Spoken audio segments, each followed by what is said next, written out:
ನುಗ್ಗೆ ಸೊಪ್ಪಿನ ನೀರು ದೋಸೆ ಇವತ್ತಿನ ರೆಸಿಪಿ. ಅದರ ಜೊತೆ ಒಂದು ಶುಂಠಿ ಬೆಳ್ಳುಳ್ಳಿದು ಚಟ್ನಿ ಮಾಡಿದ್ದೇನೆ. ನಮಸ್ತೆ ಫ್ರೆಂಡ್ಸ್, ಗುಡ್ ಫುಡ್ ಲ್ಯಾಂಡ್ ಚಾನಲಿಗೆ ನಿಮಗೆಲ್ರಿಗೂ ಆತ್ಮೀಯ ಸ್ವಾಗತ.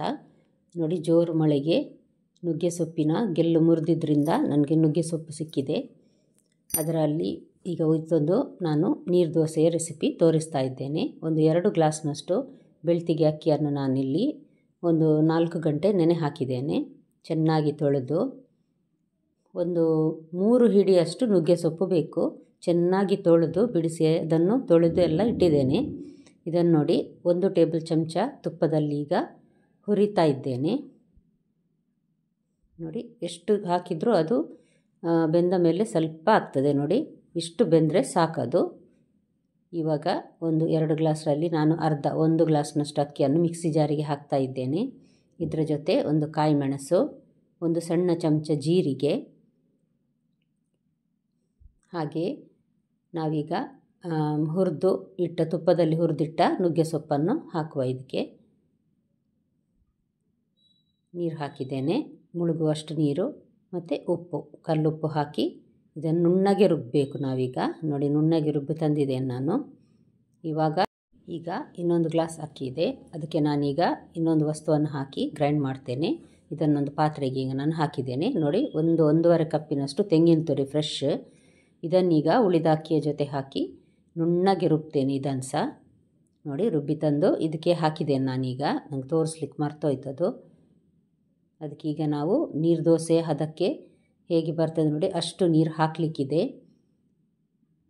ಮಜ್ಜಿಗೆಯಷ್ಟು ತೆಳು ಬರ್ತದೆ. ಇದು ತುಂಬ ತೆಳು, ಸೌಟಲ್ಲಿ ನಾವು ತೆಗೆಯುವಾಗ ಅದು ಗೊತ್ತಾಗ್ತದೆ ನೋಡಿ ನಮಗೆ. ಈಗ ನಾನು ಕಾವಲಿಗೆ ಎಣ್ಣೆ ಹಚ್ಚಿದ್ದೇನೆ. ಈ ರೀತಿ ತೆಳುವಾಗಿ ಚೆಲ್ಲುವ ರೀತಿಯಲ್ಲಿ ಹಾಕುವ. ನೀರುದೋಸೆ ಹಾಕುವುದೇ ಒಂದು ದೊಡ್ಡ ಸಾಹಸ. ಕೆಲವು ಸಲ ಸರಿಯಾಗಿ ಬರ್ತದೆ, ಕೆಲವು ಸಲ ಸರಿಯಾಗಿ ಬರುವುದಿಲ್ಲ. ಅಭ್ಯಾಸ ಇದ್ದವರಿಗೆ ತುಂಬ ಚೆನ್ನಾಗಿ ಬರ್ತದೆ. ನೋಡಿ, ನಾನೀಗ ಹಾಕಿ ಆಯಿತು. ಇದನ್ನೀಗ ಮಧ್ಯಮ ಉರಿಯಲ್ಲಿ 1-2 ನಿಮಿಷ ಬೇಯಲಿಕ್ಕಿಡುವ. ಅಷ್ಟೊತ್ತಿಗೆ ಒಂದು ಚಟ್ನಿ ಮಾಡುವ. 1 ಕಪ್ ತೆಂಗಿನ ತುರಿ, ಕಾಯಿ ಮೆಣಸು, ಸ್ವಲ್ಪ ಹುಳಿ, ಒಂದು 2 ಇಂಚಿನಷ್ಟು ದೊಡ್ಡ ತುಂಡು ಶುಂಠಿ, ಒಂದು 3 ದೊಡ್ಡ ಗಾತ್ರದ ಬೆಳ್ಳುಳ್ಳಿ, ಉಪ್ಪು ಹಾಕಿ ಇದನ್ನು ನಾನು ತರಿಯಾಗಿ ರುಬ್ಬಿದ್ದೇನೆ. ತುಂಬ ನುಣ್ಣಗೆ ಬೇಡ. ತುಂಬ ರುಚಿಯಾದ ಚಟ್ನಿ ಇದು. ಯಾವುದೇ ದೋಸೆ ಇಡ್ಲಿಗೆ ಒಳ್ಳೆಯದಾಗ್ತದೆ. ನೋಡಿ, ಇವಾಗ ತಟ್ಟೆ ಮುಚ್ಚಿ ನಾನು ಇದನ್ನು ಬೇಯಿಸ್ತಾ ಇದ್ದೇನೆ. ನೋಡಿ, ತೆಗೆದೆ ನೋಡಿ, ಒಂದು 2 ನಿಮಿಷದಲ್ಲಿ ಇದು ಆಗ್ತದೆ. ಇದನ್ನೀಗ ಮಡಚಿ ತೆಗೆದ್ರೆ ಒಂದು ನೀರು ದೋಸೆ ರೆಡಿ ಆಯಿತು ನಮ್ಮದು, ನುಗ್ಗೆ ಸೊಪ್ಪಿನದು. ನುಗ್ಗೆ ಸೊಪ್ಪು ಆರೋಗ್ಯಕ್ಕೆ ತುಂಬ ಒಳ್ಳೆಯದು. ಅದನ್ನು ಯಾವುದೇ ಒಂದು ರೀತಿಯಲ್ಲಿ ಮಾಡಿ ಬಗೆ ಬಗೆ ದೋಸೆ, ಇಡ್ಲಿ, ಈ ರೀತಿ ಏನಾದರೂ ಒಂದು ಬಗೆ ಮಾಡಿ ತಿನ್ನಬಹುದು. ಸೊಪ್ಪು ತಿನ್ನದ ಮಕ್ಕಳಿಗೆ ಈ ರೀತಿ ಮಾಡಿಕೊಟ್ರೆ ಖಂಡಿತ ಅವರು ಬಣ್ಣ ನೋಡಿ ಆದರೂ ತಿಂತಾರೆ ಅವರು. ಯಾವುದೇ ಕಲರ್ ಹಾಕಲಿಲ್ಲ ನೋಡಿ, ಅಷ್ಟು ಚೆನ್ನಾಗಿ ಒಳ್ಳೆ ಹಸಿರು ಬಣ್ಣ ಬಂದಿದೆ.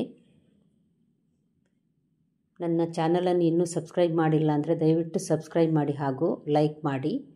ನಿಮಗೆ ಇಷ್ಟ ಆದರೆ ಲೈಕ್ ಮಾಡಿ ಖಂಡಿತ. ದಯವಿಟ್ಟು ನಿಮ್ಮ ಫ್ಯಾಮಿಲಿ ಫ್ರೆಂಡ್ಸಿಗೆ ಶೇರ್ ಮಾಡೋದನ್ನು ಸಹ ಮರಿಬೇಡಿ. ನೋಡಿ, ಆರೋಗ್ಯಕರವಾದ ನುಗ್ಗೆ ಸೊಪ್ಪಿನ ನೀರು ದೋಸೆ ರೆಡಿ ಆಯಿತು.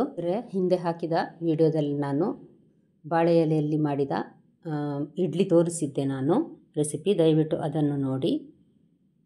ಹಾಗಾದರೆ ನಿಮ್ಗೆ ಇವತ್ತಿನ ರೆಸಿಪಿ ತುಂಬ ಇಷ್ಟ ಆಯಿತು ಅಂತ ತಿಳ್ಕೊಳ್ತೇನೆ. ದಯವಿಟ್ಟು ಲೈಕ್ ಮಾಡಿ. ನಾಳೆ ಇನ್ನೊಂದು ಹೊಸ ಅಡುಗೆಯೊಂದಿಗೆ ನಿಮ್ಮನ್ನು ಮತ್ತೆ ಭೇಟಿಯಾಗ್ತೇನೆ. ನೋಡಿದ ಎಲ್ಲ ವೀಕ್ಷಕರಿಗೆ ಧನ್ಯವಾದ.